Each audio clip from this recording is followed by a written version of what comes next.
अब जो सस्पेंशन में हम अगला टॉपिक पढ़ने जा रहे हैं वो इंटरफेशियल प्रॉपर्टीज ऑफ सॉलिड्स हैं।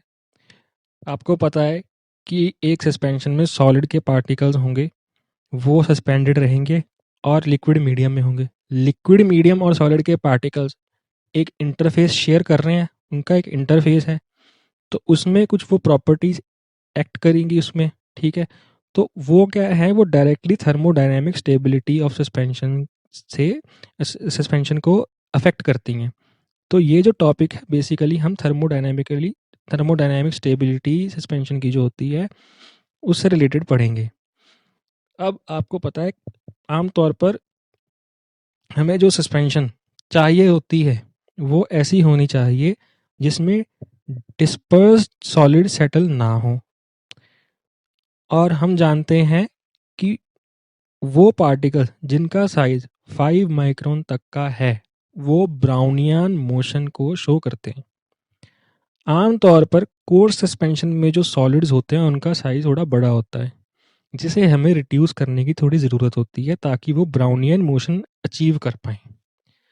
जब पार्टिकल्स का साइज बड़ा होगा तो उनका सरफेस एरिया कैसा होगा, वो भी कम होगा।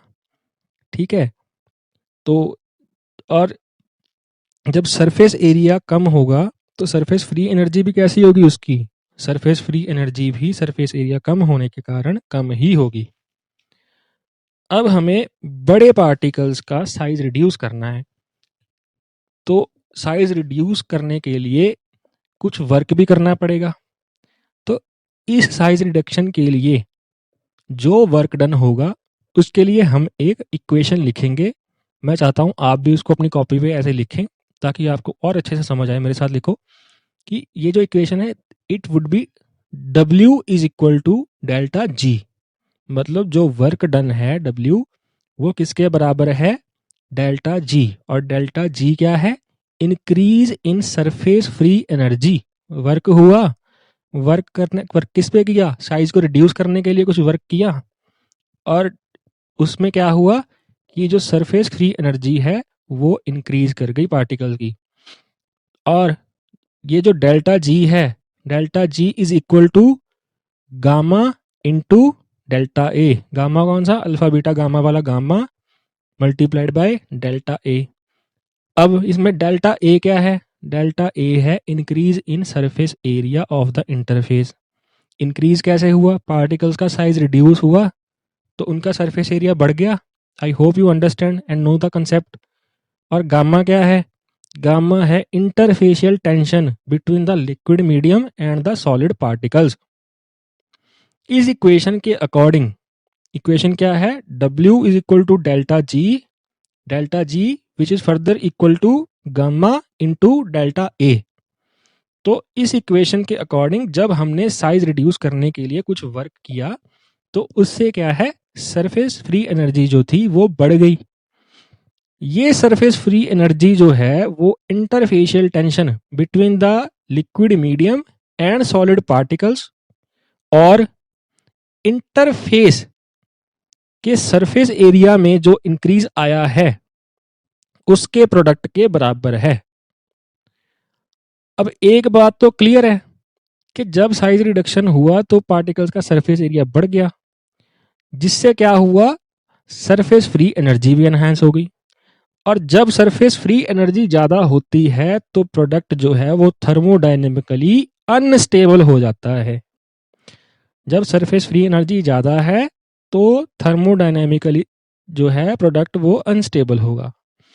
तो ऐसे में सिस्टम में जो मौजूद पार्टिकल्स होंगे उनकी एक टेंडेंसी होगी कि वो फिर से आपस में एसोसिएट कर जाएं और थर्मोडायनेमिकली स्टेबल हो जाएं। थर्मोडायनेमिकली अनस्टेबल क्यों हुए थे, क्योंकि पार्टिकल्स का साइज रिड्यूस हुआ था। पार्टिकल्स का साइज रिड्यूस होने से क्या हुआ, सरफेस एरिया बढ़ा, साथ में क्या हुआ, सरफेस जो फ्री एनर्जी है वो बढ़ गई। उसको अब कम करने के लिए वो वापस से अपनी पुरानी स्टेट में आना चाहेंगे पार्टिकल, कि हम फिर से एसोसिएट करके एक बड़ा पार्टिकल बना लें ताकि थर्मोडायनेमिक स्टेबिलिटी को अचीव कर पाएं, टेम्परेचर के घटाव बढ़ाव का फर्क ना पड़े उनको। क्योंकि जब साइज रिडक्शन होगा तो उसमें हीट भी जनरेट होगी और वो जो है वो स्टेबिलिटी को अफेक्ट करती है। अच्छा, अब एज ए फार्मासिस्ट हमारी रिक्वायरमेंट है कि पार्टिकल्स का साइज कम रहे ताकि उनमें ब्राउनियन मोशन बना रहे। दूसरी तरफ हमें थर्मोडायनेमिक स्टेबिलिटी भी चाहिए। ऐसे में साइज रिडक्शन के बाद स्टेबिलिटी को हम दो अप्रोचेस से अचीव कर सकते हैं। पहले तो देखो कि हमें दोनों चीज़ें चाहिए। एक तरफ तो हमें थर्मोडायनेमिक स्टेबिलिटी भी चाहिए, मतलब हम पार्टिकल्स को एसोसिएट दोबारा करने भी नहीं देंगे। दूसरी तरफ हमें साइज भी उनका छोटा चाहिए।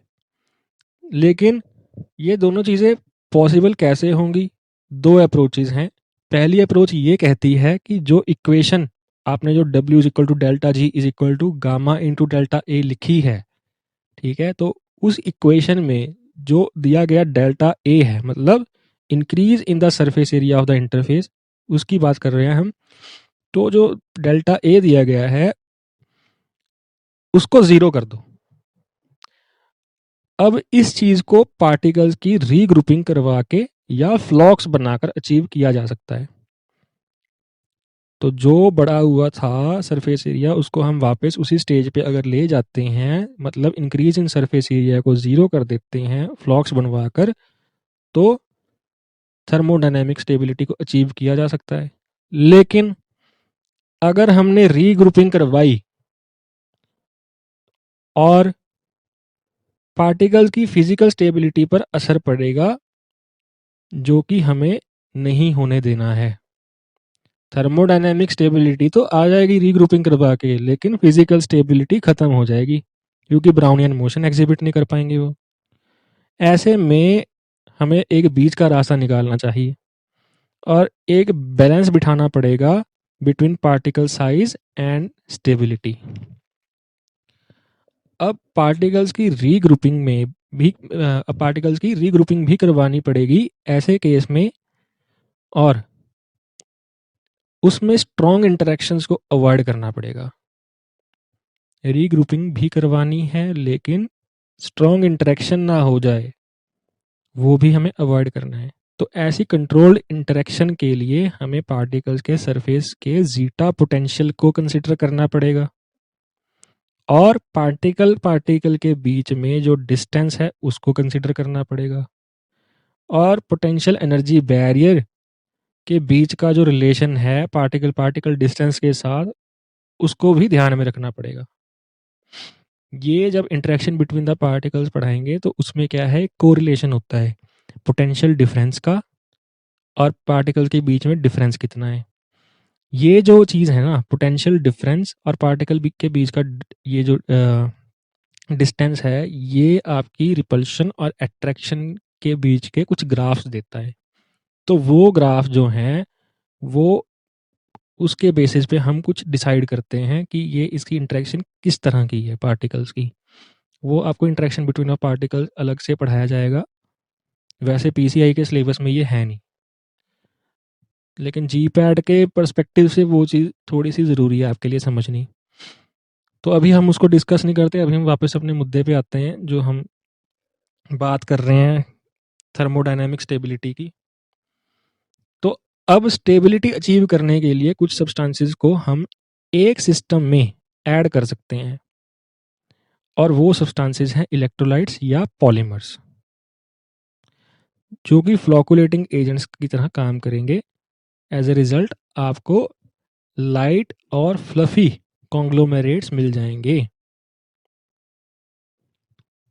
मतलब आपने क्या किया, इलेक्ट्रोलाइट्स और पॉलीमर्स ऐड किए, जिससे क्या है डेल्टा ए चेंज हुआ, लेकिन उतना नहीं हुआ जो कि आपकी फिजिकल स्टेबिलिटी और थर्मोडायनेमिक स्टेबिलिटी के बीच का बैलेंस खराब कर दे। ठीक है, तो ये हो गई एक अप्रोच हमारी। तो दूसरी अप्रोच क्या है थर्मोडायनेमिक स्टेबिलिटी अचीव करने की? साइज रिड्यूस भी किया, थर्मोडायनेमिक स्टेबिलिटी को भी अचीव करना है, तो उसमें दूसरी अप्रोच क्या है कि दूसरे केस को हम डिस्कस ऐसे करते हैं जिससे हम स्टेबिलिटी को अचीव कर सकते हैं।